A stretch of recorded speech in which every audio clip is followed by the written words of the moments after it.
ভর্তা পছন্দ করে না আমার মনে হয় এমন মানুষ খুব কমই আছে। আসসালামু আলাইকুম এভরিওয়ান, সবাই কেমন আছেন? তো আজকে বানাবো ধনিয়া পাতার ভর্তা। তো ধনিয়া পাতার ভর্তা বানাতে যা যা লাগবে সবকিছু এখানে নিয়ে নিলাম। কাঁচামরিচ, পেঁয়াজ, রসুন আর বেশি করে ধনিয়া পাতা নিলাম। সামান্য একটু তেল দিয়ে কড়াইতে এরপর ধনিয়া পাতাগুলো দিয়ে দিলাম। নেড়ে চেড়ে নামিয়ে নেব। একেবারেই কমে গেছে তেলের মধ্যে দেওয়ার কারণে। এরপর একে একে পেঁয়াজ, রসুন, কাঁচামরিচ সবকিছু সামান্য তেল দিয়ে এখানে টেলে নেব। কাঁচামরিচের পরিমাণটা একটু বেশি দিলে ঝাল ঝাল করে এটা কিন্তু খেতে অনেক মজা লাগে। আর এই ভর্তাটা আমি কিন্তু আরও অনেকবারই বানিয়েছিলাম, এটা খেতে কিন্তু অনেক মজার। তো সব কিছু টেলে এখন শিলপাটার মধ্যে বেটে নেব। সামান্য লবণ দিয়ে প্রথমে ধনিয়া পাতাটাই বেটে নেব। একদম মিহি করে বেটে নিতে হবে। এভাবে শিলপাটার মধ্যে বেটে করলে কিন্তু এটা অনেক মজার হয়। তো সবগুলো ধনিয়া পাতা এখানে আমি একদম মিহি করে বেটে নিয়েছি। এরপর কাঁচামরিচ, রসুন, পেঁয়াজ এগুলো ভালো করে বেটে নেব।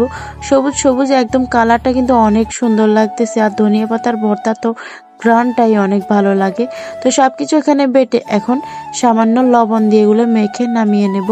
শিলপাটার মধ্যে বেটে সবকিছুই আমি রেডি করে নিয়েছি। দুপুরবেলা গরম গরম ভাত দিয়ে খেতে এত মজা লেগেছিল।